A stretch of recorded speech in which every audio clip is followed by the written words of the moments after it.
तो ये मानते हैं लोकतंत्र का पवित्र मंदिर है और ये लोकतंत्र का पवित्र मंदिर पक्ष और विपक्ष दोनों मिलकर चलाता है। तो हम तो उम्मीद करते हैं कि इस बार भी जो हमारा ये सदन है, ये सागर में गागर भरने वाला सदन होगा। इस वक्त हमारे साथ मौजूद है यहाँ पर स्वास्थ्य मंत्री बन्ना गुप्ता, और साथ ही साथ यहाँ पर हम सबसे पहले चर्चा करेंगे विभाग मिलते ही खाद्य आपूर्ति विभाग में इन्होंने हलचल सी मचा दी है, उसके बारे में सबसे पहले जानते हैं। अलग अलग जगहों पर लगातार ये सर्वे कर रहे हैं, छापे मार रहे हैं और कई सारी चीजें निकल रही है। बन्ना जी, विभाग मिलते ही आप पूरी तरीके से इस विभाग में घुसे और ताबड़तोड़ छापेमारी करते हुए नजर आ रहे हैं। नहीं, निश्चित तौर पर हमारी नेता आदरणीय सोनिया गांधी जी, राहुल गांधी जी ने फूड सिक्योरिटी एक्ट लाया था ये सोच के साथ कि गरीबों को भूखे जो है, गरीबों को सोने नहीं दिया जाएगा, भूख से मरने नहीं दिया जाएगा। यही सोच के साथ उन्होंने ये फूड सिक्योरिटी एक्ट लाया था और आज उन्होंने मुझे झारखंड का खाद्य आपूर्ति मंत्री बनाया है। तो मैं अपने नेताओं की उस भावना के अनुरूप झारखंड के लोग जो हैं उनके थाली से जब कोई गेहूँ, चावल, चीनी, दाल छीन रहा है या लूट रहा है या डाका डाल रहा है, तो मेरा ये फ़र्ज़ है कि मैं जाकर हर गोदाम का सर्वेक्षण करूं, हर पीडीएस दुकान को देखूं और गरीबों के अन्न की कालाबाजारी को रोकूं। इसी को दृष्टिगत करते हुए लगातार कल भी मैंने झींकपानी, सरायकेला और नोआमुंडी 3 जगह पर 3 गोदाम का औचक निरीक्षण किया है और जिसमें झींकपानी में मुझे जो है 2016, 17, 18 का करीब 3 से 4 टन के करीब जो है नमक सड़ा हुआ पाया है, बर्बाद नमक।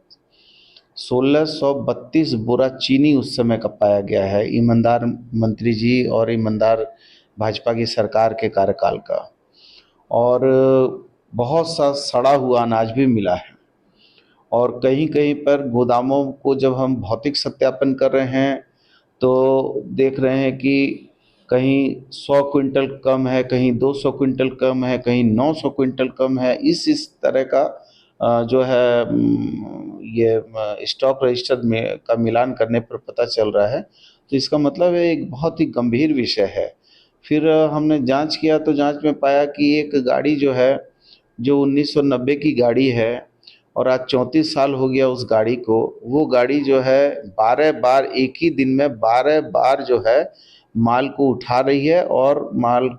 को केवल उठा भी रही है, ढुलाई भी कर रही है और निकाल मतलब उसको जो है ये भी कर रही है। और उसका जब हमने किलोमीटर पता किया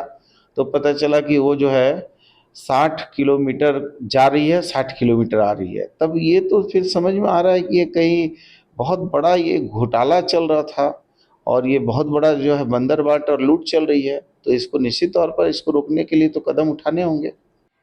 सर, 26 जुलाई से 2 अगस्त तक झारखंड विधानसभा का मानसून सत्र है। इस बार क्या कुछ चीजें रहने वाली है जो आप सदन के पटल पर रखने वाले हैं? देखिए, हम तो ये मानते हैं लोकतंत्र का पवित्र मंदिर है और ये लोकतंत्र का पवित्र मंदिर पक्ष और विपक्ष दोनों मिलकर चलाता है। लेकिन विगत जितने भी सदन आहूत हुए हैं, हर सदन में जिस तरीके से भारतीय जनता पार्टी के लोगों ने सदन की गरिमा को तार-तार किया है और सदन की मर्यादा को भंग करने का काम किया है और जनहित के मुद्दों से वो विमुख हुए हैं, तो मैं तो उन लोगों से प्रार्थना करता हूं कि कम से कम ये अंतिम सत्र होगा, इस अंतिम सत्र में भी वो जनहित के मुद्दे लाएं और जनहित के मुद्दे लाएं और जो लोकतंत्र का पवित्र मंदिर है उसकी मर्यादा बरकरार रखें। जहाँ तक पक्ष की बात है, पक्ष लगातार जो है, जो भी हमारी बची कुची चीज़ें हैं, हमने तो कई चीज़ों को सदन के माध्यम से सदन के पटल पर लाकर जो है विश्वास मत के माध्यम से अपनी चीज़ों को जो है पारित भी किया। जैसे हमारा सरना कोड है, 27% ओबीसी का आरक्षण है, बहुत सारी चीज़ें हैं, लेकिन वो अंतोगत्वा कहाँ रह जाकर जो है संवैधानिक मूल्यों में आकर फंस जा रही हैं। तो हम तो उम्मीद करते हैं कि इस बार भी जो हमारा ये सदन है, ये सागर में गागर भरने वाला सदन होगा और ये लोकहित का सदन होगा और पक्ष पार्टी मिलकर इस सदन को चलाएंगे और इससे राजहित का, राज्य के उत्थान की हम दिशा और दशा तय करेंगे। बन्ना जी, अगर हम बात करेंगे यहाँ पर जो अभी फिलहाल झारखंड की राजनीति की भी हम लोग चर्चा करेंगे, क्योंकि भारतीय जनता पार्टी की ओर से लगातार यहाँ पर उनके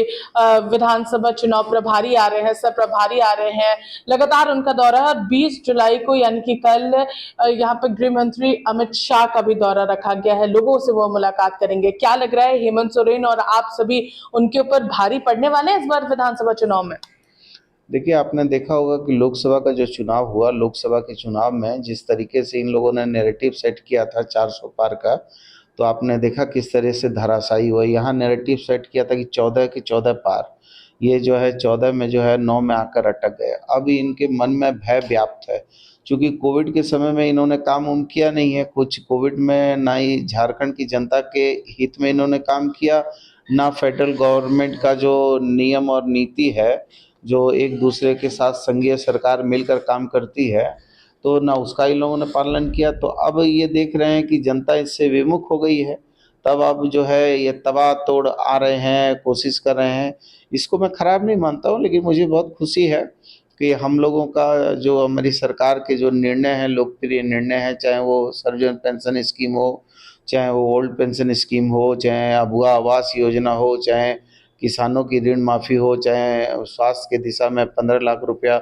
मुख्यमंत्री गंभीर योजना में किया जाना, बहुत सारी ऐसी योजनाएं हैं जिन योजनाओं से और सरकार के जो प्रयासों से इनके अंदर भय व्याप्त हो गया है, और इसीलिए ये जो है अब इस तरह का जो है कि काम कर रहे हैं। और ये बुरा नहीं है, लोकतंत्र में करना चाहिए, कम से कम लोकतंत्र की ताकत इनको अब समझ में आने लगी है। बन्ना जी, आखिरी सवाल रहेगा, जिस तरीके से असम के एडीजी ने झारखंड के डीजीपी को पत्र लिखा है कि जो भी खर्च यहाँ पर